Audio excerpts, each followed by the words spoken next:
y con algunos de los que han rotado conmigo lo he comentado, el razonamiento clínico, y esto lo están aprendiendo ustedes, pues, sobre todo en este semestre, que pues, se presentan los fundamentos del razonamiento clínico, se basa en el conocimiento que un médico tiene y que van adquiriendo estudiando, así como lo están haciendo ustedes, y la habilidad, que es la velocidad y la agilidad con la que hacemos nuestros mapas mentales, para aquellos de ustedes a quienes les guste eso, y esa se va adquiriendo pues con el paso de los años y con la experiencia y viendo pacientes y haciendo el ejercicio diagnóstico. Entonces, habitualmente cuando uno egresa de la residencia es cuando más conocimiento tiene uno. Creo que yo nunca sabré más de reumatología que como cuando salí de la residencia. Lo que me hacía falta era experiencia. No había desarrollado estabilidad. Ahora probablemente no sé tanto, aunque pues el dar clases aquí y dar clases en el posgrado de la especialidad de reumatología me mantiene relativamente pues actualizado y estudiando y haciendo el ejercicio, pero no es mi conocimiento no es tanto como el que tenía en aquel entonces, porque en aquel entonces estaba yo preocupado por pasar exámenes. A esta edad ya no me preocupa pasar exámenes. Entonces, el hecho de que tengamos conocimiento y habilidad acerca de un tema nos permite establecer mapas mentales, pero los mapas mentales, pues evidentemente son muy distintos entre el experto y el novato. Y la otra cosa es que el razonamiento clínico no es analítico, o sea, no es como que uno lleve a dos, dos lleve a tres, tres lleve a cuatro, no. Aquí no hay una línea recta entre las diferentes cosas que vamos encontrando, sino que pues tenemos que ir integrando redes de hallazgos, de exploración física, de interrogatorio, de estudios paraclínicos para poder elaborar el diagnóstico. Entonces tenemos que aprender a identificar patrones. El otro problema que tenemos en reumatología es que muchas de nuestras enfermedades tienen un fondo autoinmunitario. La inmunología es compleja, como ustedes pueden verlo en esta diapositiva. Si no entendieron muy bien inmunología, no se preocupen, la inmunología no es para todos. Ningún estudiante, la primera vez que escucha su clase de inmunología, la entiende. Eso me pasó a mí. No entendí nada de mi primera clase de inmunología, ni de la segunda, ni de la tercera. No entendí nada porque llegué a reprobar el examen.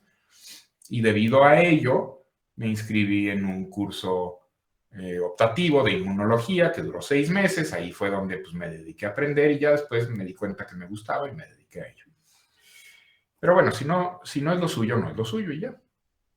Pues imagínense que llega un paciente y dice, la rodilla me dolió mucho anoche, el dolor me despertó, cuando me fui a dormir estaba bien, ahora estoy inflamado, este es el peor dolor que he tenido problemas similares en la misma rodilla, una vez hace 9 meses y la otra hace 2 años, y no me ha molestado excepto en esas 2 ocasiones. Entonces, cuando el paciente les dice eso, pues un novato lo va a sintetizar de la siguiente manera a la hora de que lo quiere presentar a otro médico y dice, masculino de 50 años, de 54 años con dolor en la rodilla, inició anoche, no refiere trauma previo.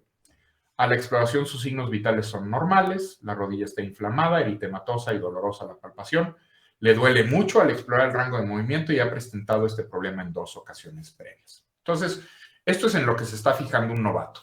Y más o menos está estructurado el problema principal, los antecedentes de importancia, los hallazgos a la exploración, la consecuencia de lo que tiene el paciente, limitación funcional, y un antecedente que a él le pareció importante, mientras que el experto lo va a presentar de otra manera.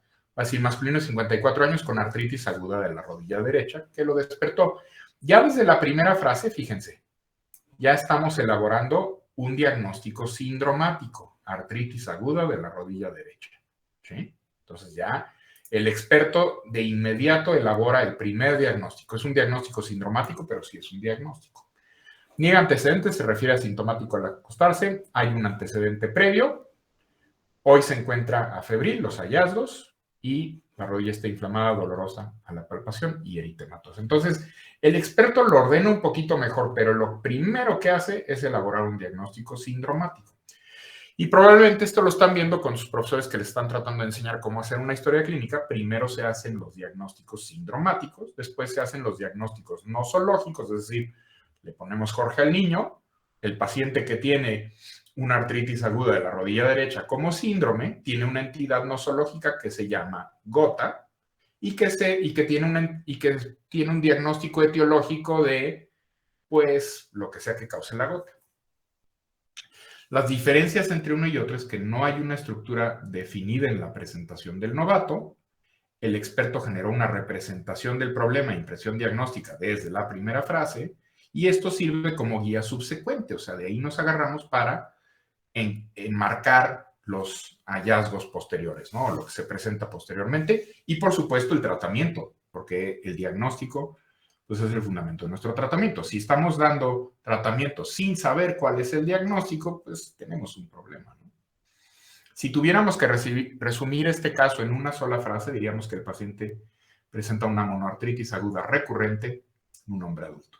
¿Ok? Entonces, el momento en el que ustedes tengan una duda, me pueden interrumpir. ¿Tienen alguna duda hasta aquí? No, bueno, el que calla otorga. Este es un mapa mental no analítico. Está basado en la evidencia y en la experiencia, y en realidad está formado por dos mapas. Aquellos que creamos mediante el conocimiento de una enfermedad. Yo puedo saber todo lo que hay que saber acerca de alguna enfermedad, artritis reumatoide, ¿sí? O puedo estar muy bien informado, ¿no? No necesariamente saberlo todo, pero sí estar muy bien informado. Pero una cosa es que yo sepa muy bien qué es la artritis reumatoide porque lo he leído y he visto videos y he visto pláticas y todo. Y la otra es saber cómo lo presentan los pacientes y cuáles son las diferencias entre los pacientes. Entonces, el segundo mapa se genera al revisar un paciente. Y lo que hacemos es tratar de hacer coincidir estos dos mapas mentales, el de nuestro conocimiento con el que obtenemos a la hora de hacer la historia clínica, el interrogatorio y la exploración física. ¿Ok? Entonces, para ello tenemos que seguir una serie de pasos. Como les dije, primero el diagnóstico sindromático.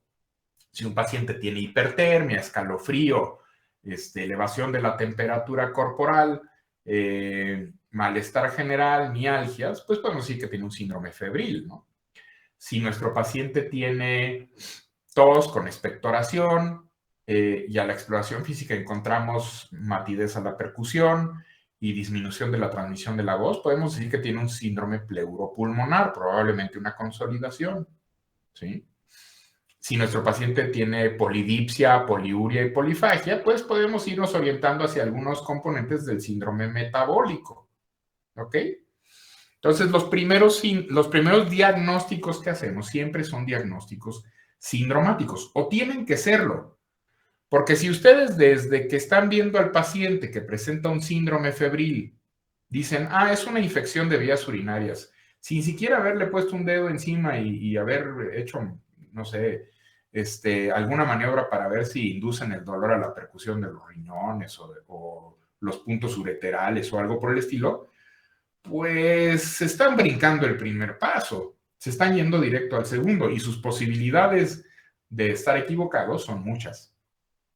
Entonces es importante que siempre sigan los pasos. Yo sé que es una monserga y a veces el problema resulta tan evidente que, bueno, pues decimos, me voy directo, ¿no? Polidipsia, poliuria, polifagia. Polidipsia, poliuria, polifagia, pues es una característica muy común en los pacientes diabéticos. Sin embargo, la diabetes no es la única de las enfermedades que se acompaña de esto. Y existen diferentes motivos por los cuales un paciente puede ser diabético. Entonces, sí es conveniente siempre seguir estos pasos, hacer el diagnóstico sindromático inicialmente, buscar la entidad nosológica asociada al diagnóstico o diagnósticos sindromáticos y finalmente encontrar la etiología. En el caso de las enfermedades crónico-degenerativas, podemos hacer los diagnósticos sindromáticos sin problemas, podemos hacer los diagnósticos nosológicos sin broncas, pero los diagnósticos etiológicos es donde la puerca tuerce el rabo, porque muchas veces no conocemos la etiología de las enfermedades que estamos viendo. ¿Cuál es la etiología de la diabetes? Pues unos dirán, ¿no?, la falta de insulina, otros dirán, pues la resistencia periférica a la insulina, otros dirán, pues la obesidad. Pues todos esos son componentes de la diabetes, pero no la etiología. La etiología es desconocida. Es una enfermedad multifactorial y eso decimos cuando no sabemos exactamente qué causa una enfermedad. Lo mismo con las enfermedades reumáticas. ¿Qué causa la artritis reumatoide? ¿Quién sabe? Tenemos hipótesis muy interesantes, pero el factor causal último no lo conocemos. Yo les diría que las únicas enfermedades en las que podemos determinar los agentes etiológicos son las infecciones. Y fuera de ahí, pues lo demás será desconocido, ¿sí? Por supuesto que esto, o sea, si lo presento un cirujano me va a decir que estoy equivocado y en cierto sentido tiene razón. ¿Por qué se fracturó el paciente un hueso? Pues por un golpe, ¿no? Un trauma. Entonces ahí está la etiología. ¿Por qué tiene fracturas espontáneas? Ah, esa es otra historia, ¿no? Entonces el paciente habitualmente llega, nos presenta una madeja de información, aquí como la doña esta le está presentando al doctor, y lo que hace el doctor es no fijarse en la doña esta y en sus atributos físicos, sino tomar la madeja de signos y síntomas que está identificando a través de la historia clínica que aparentemente no está escribiendo y la está hilando en algo que ya va agarrando forma, ¿de acuerdo? ¿Dudas hasta aquí? Nada. Entonces la reumatología en este sentido es muy sencilla. Solamente hay 9 síndromes. Solamente se tienen que aprender 9 síndromes. Y de estos 9, en realidad, solamente se tienen que aprender 8. Ahorita les voy a decir por qué. Entonces, una vez que ustedes tienen su historia clínica, tienen su interrogatorio, su examen físico, pueden identificar uno o más de estos 9 síndromes. Puede ser un síndrome de dolor regional, puede ser un síndrome de dolor generalizado, un síndrome de dolor lumbar o dolor cervical, un síndrome articular que a su vez se divide en mecánico u osteoartritis o en inflamatorio, que es diferentes tipos de artritis, un síndrome de osteoporosis, y ahorita vamos a hablar de por qué está entrecomillado, un síndrome óseo, un síndrome muscular, un síndrome sistémico y los síndromes pediátricos. Pero los síndromes pediátricos deberán verlos en pediatría. Yo soy reumatólogo de adultos. Los niños son muy raros. Yo, la verdad, de niños no sé nada.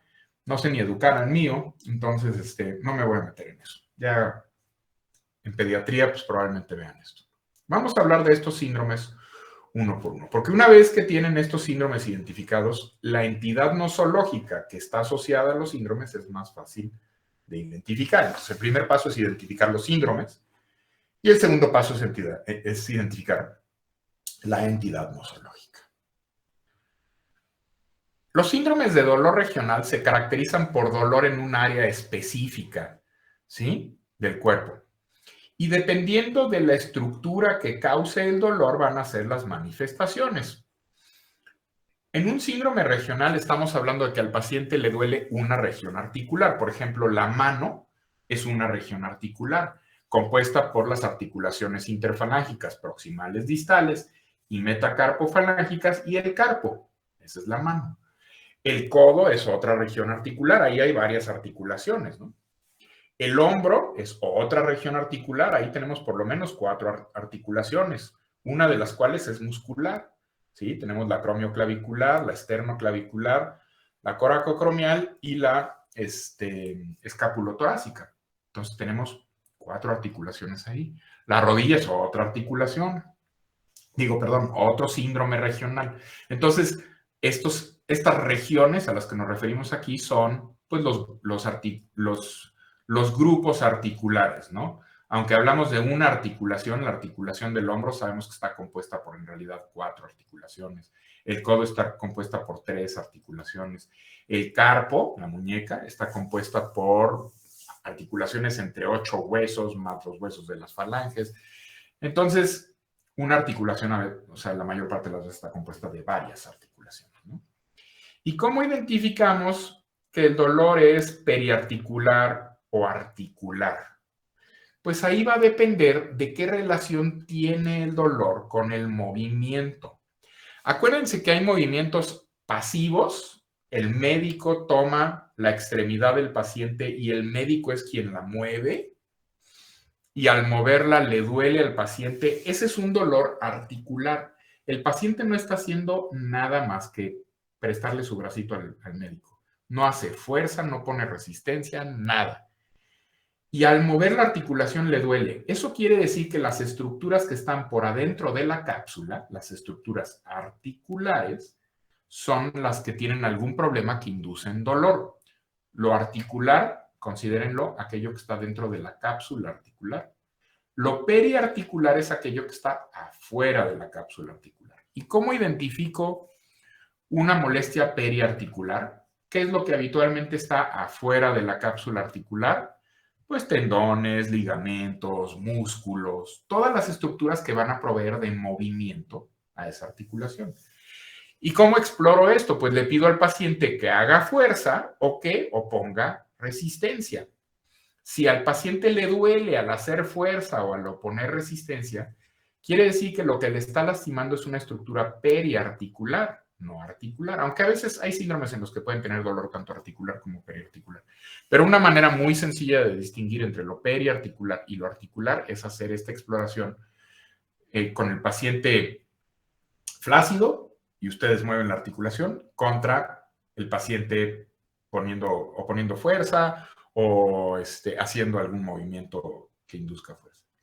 Y los otros dos dolores son el dolor neurogénico, que se caracteriza más bien por ser una disestesia o una parestesia, y los dolores referidos. Entonces, el dolor neurogénico, las parestesias y las disestesias, tienen unas características muy específicas. Una parestesia es una sensación desagradable, perdón, es una sensación anómala, no desagradable. Mientras que una disestesia es una sensación anómala desagradable. Por ejemplo, el hormigueo. Todo el mundo ha presentado hormigueo, se les duerme una pierna, se les duerme un brazo, se quedan dormidos en el bar sobre su brazo y cuando despiertan, pues el brazo lo tienen entumido y sienten así como agujitas y hormigueo. Esa es una parestesia, una sensación anormal, no desagradable. Contra el ardor, por ejemplo. Cuando algo les arde, ese es un dolor neurogénico de tipo disestesia. Es una sensación anómala desagradable. Entonces, siempre hay que describirlo en esos términos, parestesias o disestesias. Y el dolor referido se origina casi siempre en vísceras. Entonces, por ejemplo, el dolor miocárdico, cuando alguien se está infartando, pues se irradia hacia el hombro izquierdo, hacia la espalda o hacia el cuello, entonces se puede confundir con dolor articular. Cuando el paciente tiene inflamación de la vesícula, habitualmente les duele el hombro por la irritación diafragmática y de los nervios frénicos, ¿sí? Entonces les duele el hombro cuando la vesícula está inflamada. Cuando hay dolor renal, a los pacientes les puede doler la espalda. Es muy común que los pacientes lleguen con dolor de la espalda por X motivo y siempre digan, es que estoy malo de los riñones. No siempre es así, pero puede doler. El dolor originado en riñón es sumamente intenso, a diferencia de las lumbalgias que rara vez son tan intensas. La apendicitis, por ejemplo, si es un apéndice retrocecal, les puede doler la cadera y se puede confundir con un problema de cadera, ¿no? Entonces, estos son dolores referidos y habitualmente se originan en vísceras. Ahora, el segundo síndrome es el síndrome de dolor generalizado. Recuerden, me pueden detener en cualquier momento si tienen alguna duda. Doc, ¿Qué pasó? perdón. Entonces, para referir, o bueno, más bien, para saber qué es dolor articular, es cuando el médico mueve la extremidad y le duele al paciente. Y el Sí. dolor, ¿no? Ajá. ¿Y el dolor periarticular cuál es? Es cuando el propio paciente lo mueve al realizar un movimiento. Ajá. Ah, ok. Sí, es correcto. Gracias, Doc. Sí, o ustedes lo hacen hacer fuerza y tratan de jalarle un brazo y le duele. Bueno, pues ahí está haciendo fuerza con el músculo y le duele a la hora de hacerlo. Bueno, el segundo síndrome es el síndrome de dolor generalizado. A diferencia del primero que se localiza en una región articular, hombro, rodilla o yo qué sé, el síndrome de dolor generalizado es difuso. Les duele todo el cuerpo. Habitualmente se describe como un dolor que afecta arriba y abajo de la cintura y en los 4 cuadrantes del cuerpo. Y típicamente se acompaña de algunas otras manifestaciones. La entidad nosológica más comúnmente asociada al síndrome de dolor generalizado es la fibromialgia, que se caracteriza por dolor generalizado, como ya les dije. Este tiende a ser migratorio, a veces les duele más, por ejemplo, la cintura escapular, otros días les duele más la cintura pélvica, a veces las dos, a veces las extremidades, a veces todo. Típicamente se exacerba con el ejercicio. Los pacientes tienen cefalea, ansiedad, pueden tener trastornos del sueño, duermen mal, no descansan a pesar de dormir o tienen franco insomnio. Y les digo, dependiendo de cada paciente son diferentes patrones, pero típicamente son de los pacientes que llegan y dicen, es que me duele todo. Es muy común que la fibromialgia acompañe a otras enfermedades reumáticas, como la artritis reumatoide, el lupus eritematoso sistémico, síndrome de Sjögren, polimiositis. Pero así como la fibromialgia puede ser secundaria a estas enfermedades, sí hay que hacer un diagnóstico diferencial, porque a veces nos vamos con la finta de que es fibromialgia y en realidad es otra cosa. O al revés. El paciente que tiene fibromialgia, pensamos inicialmente que tiene artritis reumatoide o lupus, ¿sí? Entonces, acuérdense, la fibromialgia es el puro dolor, no tienen otras manifestaciones más que el dolor y problemas de ansiedad, cefalea o insomnio. Pero no tienen inflamación articular, no tienen problemas de los riñones, no tienen problemas sistémicos, pues. Entonces, el problema es puramente dolor, sin lesión a órganos. Entonces, o sea, el paciente habitualmente tiene un buen pronóstico para la vida, van a vivir 1000 años, pero esos 1000 años van a estarse quejando de dolor. Entonces, su calidad de vida es mala. El tercer síndrome es el de lumbalgia y cervicalgia. La columna vertebral es un área anatómicamente compleja. No sé, ¿alguien entró o algo así? Bueno, la columna vertebral, como les digo, es un área anatómicamente compleja. El dolor de la columna vertebral, sobre todo el dolor crónico, y el dolor crónico se define como aquel que dura más de 3 meses, una gran cantidad de la población presenta dolor crónico de la columna vertebral.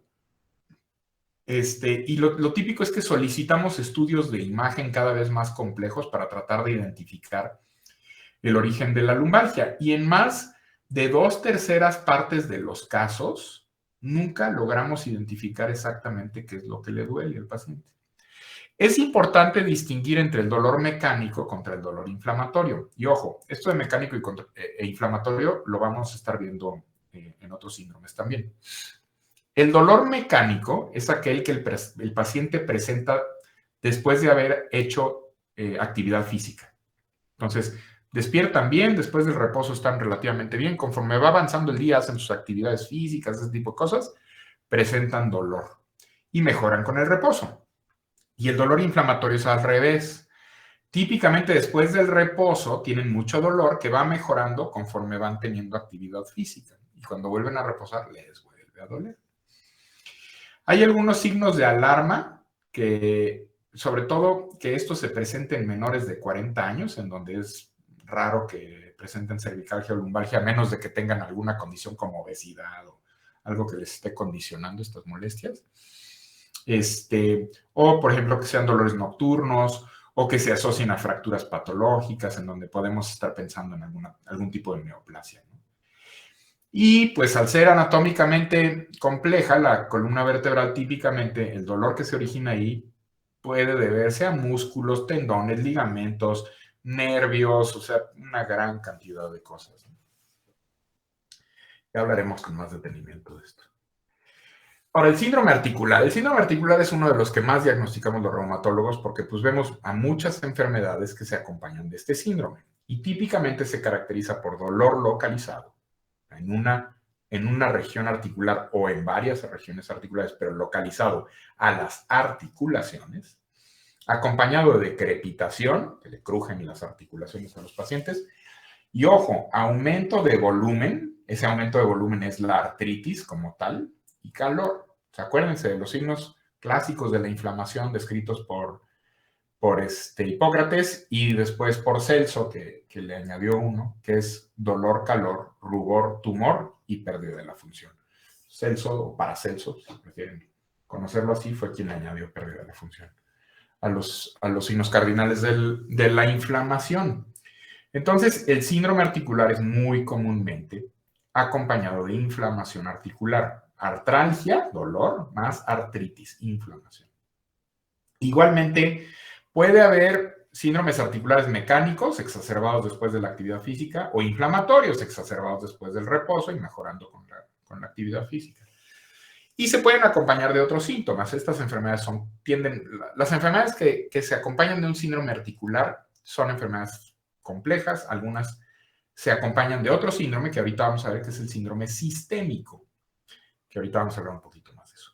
Los pacientes se caracterizan por presentar exacerbaciones y remisiones, el dolor los obliga a tomar una actitud forzada y las articulaciones cuando las palpan fluctúan, es decir, se va a sentir como si fuera un globo lleno de agua y van a sentir cómo el líquido se mueve dentro de la articulación cuando presionan por un lado, presionan por el otro. ¿Okay? Quienes ya han rotado, pues se habrán dado cuenta cuando revisamos a algún paciente que tiene inflamación articular cómo se sienten las articulaciones. Aunque mucho de esto es cuestión de lo que les mencionaba, experiencia. Se necesita tocar una gran cantidad de articulaciones para poder distinguir bien lo que es la inflamación. Entonces, las diferencias, estas son algunas diferencias entre la inflamación y el daño mecánico, ¿no? El daño articular. La rigidez articular en la mañana tiende a ser prolongada en pacientes con inflamación, más de 1 hora, y corta en pacientes que solamente tienen problemas mecánicos. Se pueden mover luego, pero conforme avanza el día se sienten mal. La rigidez producida por la inflamación también dura mucho, más de 45 minutos, y esto casi no se presenta en pacientes que tienen daño mecánico. La articulación inflamada está caliente, está dolorosa, obliga a una posición forzada, afecta a los tejidos blandos circundantes y se acompaña de lo que los pacientes llaman derrames articulares o lo que nosotros llamamos sinovitis. Pero rara vez crepitan y a menos de que uno no les dé tratamiento, casi no se deforman. Entonces la crepitación es más propia de los síndromes articulares que tienen daño mecánico. La deformidad y la inestabilidad va a depender de muchas cosas, incluyendo el tiempo de evolución, el tratamiento que haya recibido el paciente, ese tipo de cosas. Ahora, el síndrome de osteoporosis es otro síndrome. Este está entrecomillado, porque en realidad no es un síndrome, porque la osteoporosis no tiene manifestaciones clínicas. Recuerden la definición de síndrome. Un síndrome es un conjunto de signos y síntomas, pero la osteoporosis no se caracteriza por presentar sintomatología. La osteoporosis clínicamente la identificamos cuando el paciente ya presenta la complicación, que es la fractura, pero no antes. Pero sí sirve que sepamos que el síndrome existe, el síndrome de osteoporosis existe, para acordarnos de los factores de riesgo de la osteoporosis, que son la posmenopausia, la menopausia precoz, un índice de masa corporal bajo, personas que tienen índices de masa corporal de 19 o menos son más propensas a la osteoporosis, el sedentarismo, gente que está limitada en cuanto a su motilidad tiene más osteoporosis, la ingesta pobre de lácteos, antecedentes personales o familiares de fractura, sobre todo fractura de cadera, y problemas como malabsorción intestinal, hipogonadismo, hipertiroidismo, hiperparatiroidismo, el uso crónico de alcohol, el uso crónico de esteroides, algunas otras enfermedades reumáticas, como por ejemplo la artritis reumatoide. Todo eso se puede acompañar o ser un factor de riesgo para el desarrollo de osteoporosis. ¿Cómo identificamos a la osteoporosis? Pues el primer paso es identificar este síndrome en nuestros pacientes para después proceder a hacer los estudios que habitualmente nos miden la densidad mineral ósea, ¿no? Ya hablaremos de eso en un futuro. Una pregunta. Respecto a las personas que son veganas y tienen una dieta prácticamente nula de lácteos, ¿también nosotros podríamos considerarla directamente como personas que pueden padecer osteoporosis o su consumo a través de otros alimentos de este mineral pues pueden reducir la posibilidad? Sí, o sea, la leche no es la única fuente de calcio, ¿no? Hay fuentes de calcio vegetales también, aunque, o sea, los veganos pueden tener una serie de problemas entre hipoproteinemia, hipofosfatemia, o sea, algunas otras cosas que también se asocian a osteoporosis. Entonces, sí, hay de veganos a veganos. Es importante que los pacientes estén conscientes de ello y hasta donde recuerdo los nutriólogos recomiendan el uso de suplementos vitamínicos y de calcio en pacientes que tienen este estilo de vida. Ok, sí, gracias. Pero, o sea, los seres humanos somos omnívoros por naturaleza, es decir, debemos comer de todo, así como los porquitos son omnívoros, los mapaches son omnívoros, los perros hasta cierto punto. Entonces, sí, no estamos, evolutivamente hablando, no estamos diseñados para limitarnos en cuanto a nuestro consumo a vegetales. O sea, no somos herbívoros, pues. Somos omnívoros. Y sí es importante recordarlo. Yo sé que esto, o sea, va a haber gente que mañana me va a ir a reportar porque pues no soy inclusivo, pero pues, o sea, fíjense en sus dientes. Tenemos colmillos. Si tenemos colmillos, evolutivamente hablando, y los hemos conservado, quiere decir que evolutivamente hablando necesitamos carne. El síndrome óseo, esto es algo que es raro, afortunadamente, porque cuando se presenta habitualmente refleja un problema. Y es que los pacientes habitualmente llegan a mi consulta y dicen, es que me duele todos los huesos. ¿Qué huesos le duelen? Las rodillas, los codos, los hombros. Pues esos no son huesos, esas son articulaciones. De hecho, pues ahí hay dos extremos de hueso y nada en medio, ¿no? O tejido sinovial en medio. Entonces, los pacientes confunden articulaciones con huesos, pero cuando el hueso duele, típicamente es un dolor profundo, difuso, continuo, sobre los huesos largos principalmente, o la columna vertebral. Tiende a ser un dolor nocturno y sumamente intenso. Y es muy difícil de controlar esto. Típicamente el síndrome óseo se da por condiciones que distienden el periósteo, porque acuérdense que el hueso no está inervado, pero el periósteo sí. Cuando nos fracturamos un hueso, lo que nos duele en la fractura es la distensión del periósteo, bueno, la distensión y la ruptura del periósteo, dependiendo de la fractura. Entonces, cuando hay un tumor, una inflamación o una fractura o una ruptura del periósteo, pues va a doler. Los tumores más comunes en huesos son metastásicos. El primario de hueso es sumamente raro. La neoplasia más común a nivel de hueso son las metástasis. Típicamente vemos metástasis en la cintura escapular o pélvica o en la columna vertebral, derivado de pues, las neoplasias más comunes a las que nos enfrentamos: mama, próstata, colon. ¿Sí? Y a la exploración física habitualmente no encontramos nada. Pero, pues radiográficamente muchas veces encontramos datos.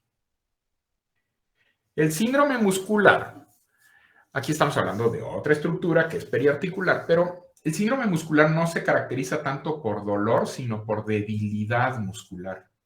Y típicamente los síndromes musculares que vemos los reumatólogos se presentan en la cintura escapular y en la cintura pélvica. Es raro que tengamos síndromes musculares en la musculatura distal.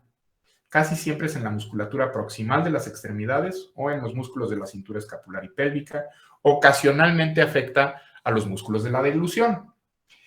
Puede presentarse junto con un síndrome sistémico, del cual ahorita vamos a hablar, y típicamente las entidades nosológicas asociadas al síndrome muscular son las miopatías inflamatorias, de las cuales la polimiositis y la dermatomiositis son las más comunes. Hay otras miopatías inflamatorias, la miopatía por cuerpos de inclusión, y últimamente estas enfermedades se han estado agrupando de otra manera en algo que se llaman miopatías necrotizantes. Ya hablaremos más de eso en la clase, pero sí es importante que tengan en cuenta que la principal afección del síndrome muscular no es el dolor, sino la debilidad muscular. Al paciente con debilidad de la cintura escapular y pélvica le cuesta trabajo levantar los brazos por encima de su cabeza, le cuesta trabajo levantarse una silla, no puede subir o bajar escalones, no se pueden parar del excusado, por ejemplo. Eso es algo que muy comúnmente les refieren. Y bueno, finalmente el síndrome sistémico. El síndrome sistémico, como su nombre lo indica, habitualmente acompaña a otros síndromes y se caracteriza por manifestaciones sistémicas. Y hay de manifestaciones sistémicas a manifestaciones sistémicas. Por ejemplo, las más comunes son astenia, adinamia, malestar general, fiebre, linfadenopatía, ¿sí? Esos son síntomas que nosotros llamamos síntomas constitucionales, pérdida de peso, anorexia, ¿sí? Esos son síntomas constitucionales. O ya más específicamente pueden tener otras características como datos de nefritis o derrames pleurales, tos con expectoración hemorrágica, o sea, diferentes cosas. Va a depender de la enfermedad. Las entidades nosológicas más comúnmente asociadas a los síndromes sistémicos son las enfermedades del tejido conectivo, en donde la más común es lupus y las vasculitis. Pero vean aquí, pues, o sea, enfermedades que pueden tener fiebre, pérdida de peso, fatiga, lupus, esclerosis sistémica, artritis reumatoide, enfermedad mixta de tejido conectivo, vasculitis. Manifestaciones cutáneas como fotosensibilidad, el rash, púrpura, eso se presenta muy comúnmente en lupus y en algunas otras enfermedades del grupo de las enfermedades inflamatorias sistémicas. A nivel de mucosas, lo vemos, afección de mucosas se ve en síndrome de Sjögren, en donde las mucosas se resecan terriblemente, en lupus, en donde hay úlceras. La serositis, que es la inflamación de las serosas, típicamente derrames pleurales o pericárdicos, lo vemos en lupus, a veces en artritis reumatoide. El fenómeno de Raynaud, en donde los pulpejos de los dedos se les ponen pálidos o morados a los pacientes, lo vemos en la esclerosis sistémica muy frecuentemente. Las trombosis arteriales o venosas pueden presentarse en vasculitis o en el síndrome de anticuerpos antifosfolípido. Y bueno, así, todas estas son manifestaciones sistémicas asociadas a diferentes enfermedades. Aquí es en donde realmente hay que saberle, porque estas son enfermedades complejas, su diagnóstico es complejo, típicamente empiezan por un solo órgano y después se hacen evidentes en otros, o cuando se presentan en varios también es un confusor importante, y ya hablaremos de algunas de estas de manera individual. Aquí este cuadro desglosa más o menos qué es más común en cada una de las enfermedades, pero ustedes pueden ver que el lupus es el mejor ejemplo de una enfermedad caracterizada por un síndrome sistémico, por la cantidad de diferentes manifestaciones que puede caracterizar a los pacientes con lupus. Eso no quiere decir que el paciente con lupus presente todas al mismo tiempo, pero sí se puede manifestar por varias de estas, ¿no? Y hacer complejo el diagnóstico. ¿Dudas hasta aquí? Porque lo que sigue son los síndromes pediátricos y no voy a hablar de síndromes pediátricos. ¿Nada?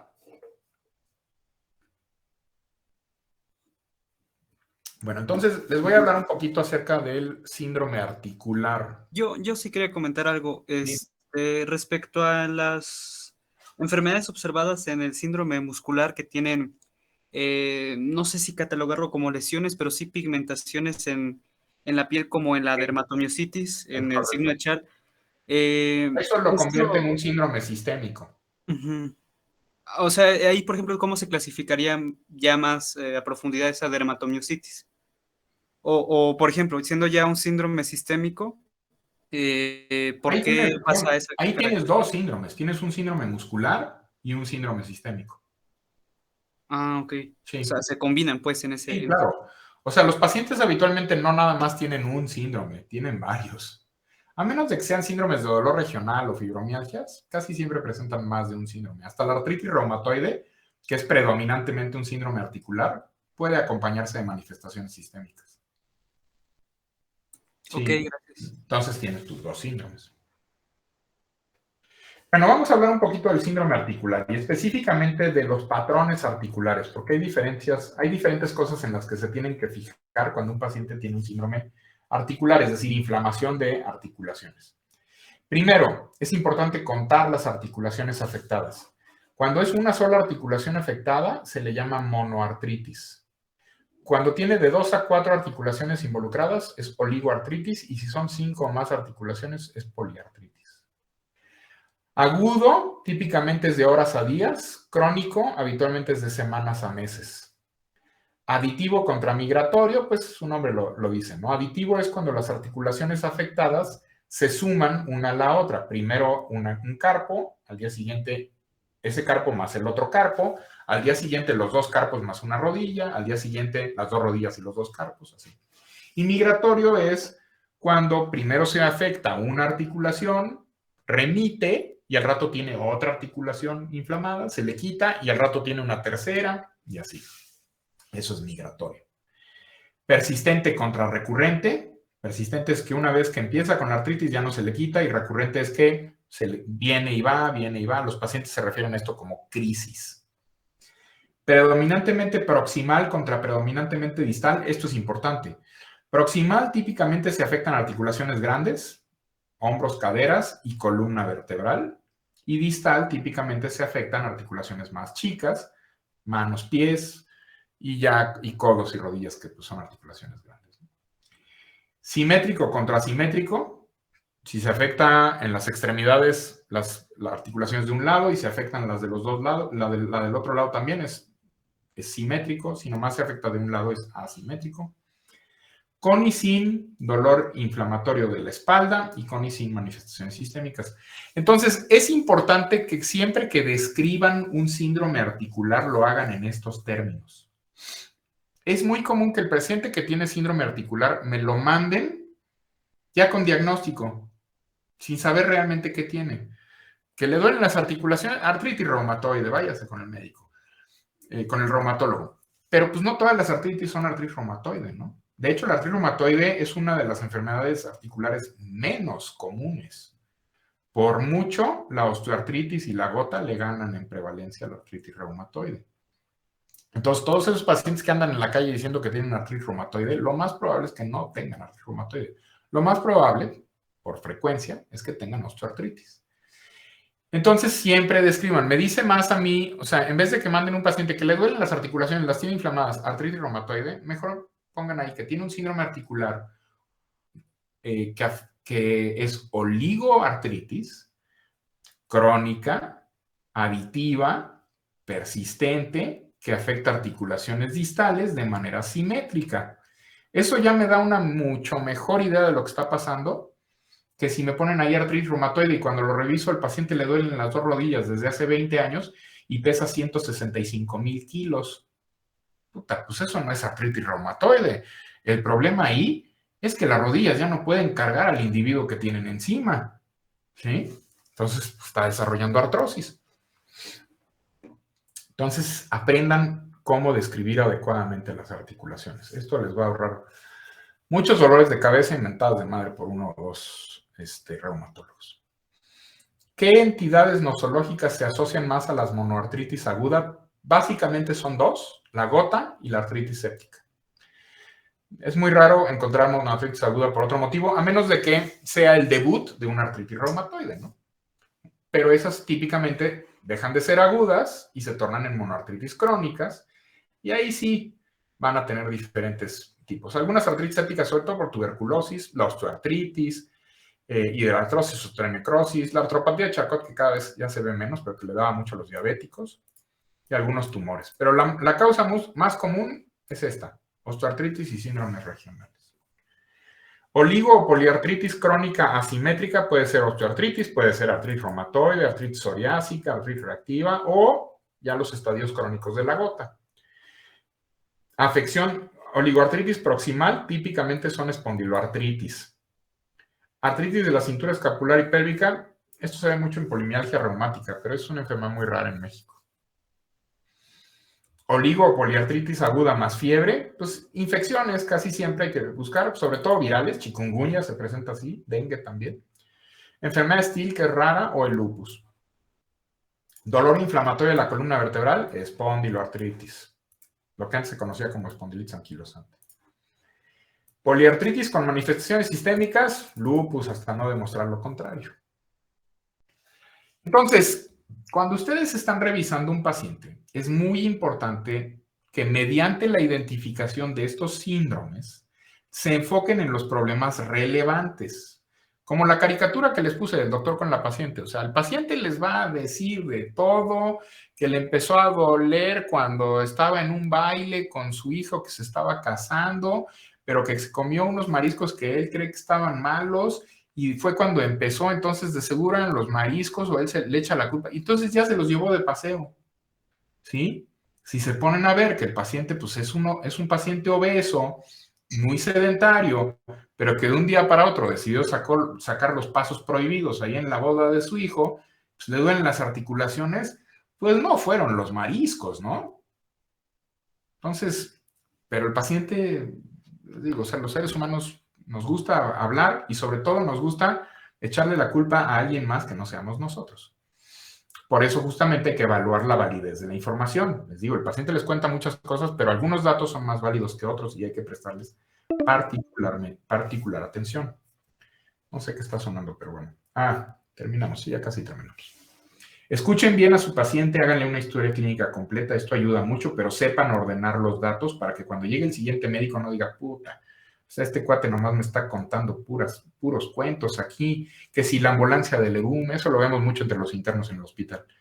Nos cuentan que lo trajo, estaba caminando por la vía pública cuando de repente enfrente de un Oxxo cayó desde su propia altura y fue recogido por elementos del ERUM que lo trasladaron al nosocomio de no sé dónde y puta, sigue sin saber qué pasó, ¿no? Ya te dijeron que fue en el Oxxo, ya te dijeron que fueron los del ERUM, que lo llevaron primero a un hospital, pero que no lo quisieron y puros chismes. Entonces, datos importantes, ¿no? Datos relevantes. Exploren adecuadamente. Siempre exploren a sus pacientes, siempre exploren a sus pacientes. Me sorprende que tenga yo que recordarle esto a los médicos. Pero sí, hay muchos médicos que no les ponen un dedo encima. El paciente cuenta una historia y se van directo a los exámenes de laboratorio. Ah, no, pues factor reumatoide positivo, artritis reumatoide, que lo vea alguien más. Resuman adecuadamente los datos, estructuren bien sus historias clínicas y usen sensatamente el laboratorio y el gabinete. Y esto es también algo importante. Si van a estar pidiendo exámenes, sepan qué exámenes pedir y por qué los están pidiendo. Si están pidiendo exámenes, ya sean diagnósticos o pronósticos, tienen que saber cuál es la sensibilidad del estudio que están buscando y la especificidad del estudio que están solicitando para lo que ustedes buscan. Sensibilidad y especificidad. Recuerden, la sensibilidad es la capacidad de una prueba de resultar positiva en presencia de enfermedad. La especificidad es la capacidad de una prueba de resultar negativa en ausencia de lo que ustedes buscan. Sensibilidad y especificidad. Y hay unas reglas de oro en la medicina y dicen así, de lo más complicado, de lo más sencillo a lo más complicado. De lo más sencillo a lo más complicado. De lo menos invasivo a lo más invasivo. Y de lo más barato a lo más caro. Y esas son reglas muy útiles para solicitar exámenes. Sí, a lo mejor una resonancia magnética les da la etiología del problema que tiene en la columna vertebral, pero a lo mejor una radiografía también. ¿Sí? Entonces, un estudio menos complicado y más barato que la resonancia magnética es la placa. ¿Sí? Un ultrasonido es mucho menos invasivo que una biopsia. Ajá. Una biometría hemática, una química sanguínea, un examen general de orina son mucho más baratos que unos anticuerpos antinucleares. Y la otra es casi todos saben interpretar una biometría hemática. Fuera de los reumatólogos, creo que nadie sabe interpretar unos anticuerpos antinucleares.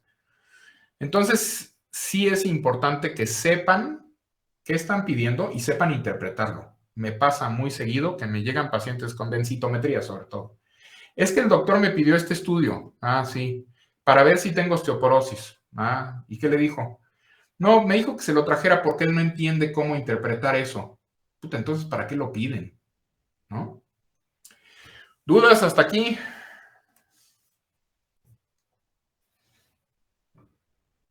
No. ¿Nadie? Sí, yo tengo una duda, doctor. Acerca del síndrome de osteoporosis, uno de los factores de riesgo era índice de masa corporal bajo. ¿Menor de 19, dijo? Sí. Sí, la gente que está muy flaquita se fractura con más facilidad. Ok, gracias. ¿Quién más?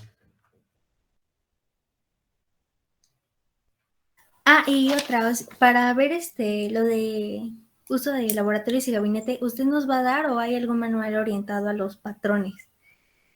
¿De qué? Usted nos dio unos patrones acerca de las enfermedades. Ahorita una diapositiva. Eran los patrones articulares, no tenían nada que ver con laboratorio. Ah, por eso, o sea, si usted nos va a decir más o menos qué laboratorios o qué estudios van hacia esas enfermedades. Sí, cuando veamos cada enfermedad, les diré cuáles son los estudios diagnósticos y pronósticos más útiles para cada enfermedad. Ok, ¿o hay alguna bibliografía que podamos buscar antes? Ya les iré yo dando la bibliografía. Pero ahorita les mando el artículo que vamos a revisar la siguiente semana. Gracias. ¿Qué más? Doctor, de hecho, dijo que, bueno, también en el artículo menciona que no son muy útiles a veces los estudios de laboratorio, ¿no? Por ejemplo, el factor reumatoide, como que usted nos dijo que ya ni nos dice nada. Pues el factor reumatoide es una prueba de baja sensibilidad y especificidad. Es una prueba muy viejita. La metodología con la que la hacen difiere mucho entre laboratorios y la más sensible y la más específica rara vez la hacen, que es la nefelometría. Y la verdad es que ya tenemos estudios más sensibles, más específicos y más fáciles de hacer. Se hacen por ELISA, anticuerpos, ese tipo de cosas. Entonces, los reumatólogos ya prácticamente no usamos el factor reumatoide. Lo usamos de repente en combinación con otras pruebas, pero así solito decir, no, pues es que el factor reumatoide, la verdad es que no, ya no es tan común. Sí, todo el mundo lo sigue usando y les encanta el factor reumatoide, hasta los pacientes van y se lo hacen, y es que ya estoy muy mal porque el factor reumatoide sale muy alto, pero tiene tantos falsos positivos que la verdad es que nosotros los reumatólogos ya usamos otras cosas. Ya hablaremos de eso cuando hablemos de artritis reumatoide. Gracias, Doc. ¿Qué más? Doc, ¿Qué? una lesión, por ejemplo, neurogénica y la fibromialgia, ¿cómo se diferencia? Las lesiones neurogénicas rara vez te causan dolor generalizado. O sea, las lesiones de nervios, ya sea centrales o periféricos, típicamente focalizan la manifestación. Y la fibromialgia no la focaliza, es difusa. Entonces, esa es la diferencia. Gracias, Doc. ¿Qué más? Bueno, entonces, les voy a mandar un artículo que quiero que lean para la próxima semana, ¿sí? Y ya veo cómo les voy a dar la clase. No sé si... Me gustaría presentarles un caso clínico y que de ahí sacáramos los puntos más importantes del artículo, pero necesito que lo lean. Entonces, ahorita se lo mando al jefe de grupo para que lo reparta entre todos. ¿De acuerdo? Doctor, usted desde la clase pasada nos comentó que había donado unos libros a la biblioteca. ¿Qué pasó con ellos? ¿Ya los quemaron o qué? Que si nos puede dar los títulos de los libros para buscarlos. Porque... ¿Eso dijeron en la biblioteca? Sí. Diles a los bibliotecarios que no sean pendejos y no sean huevones, pongan a trabajar, que para eso son. Se supone que están clasificados, hay un Cardex, ahí debe salir bajo reumatología. No puedo creer que tengo que hacer el trabajo también de los bibliotecarios. No me acuerdo, empezando por ahí, pero pues tienen reumatología en el título. Pinche gente. Gracias, Doc. Habla con tus bibliotecarios, pinche bola de huevones. Sí, Doc. De seguro están grabando esto y mañana me van a citar ahí los del sindicato. Nada más. Bueno, ahorita les mando el artículo. Buenas noches. Cuídense. Gracias, Doc, igual. Gracias. Gracias, doctor. Hasta luego.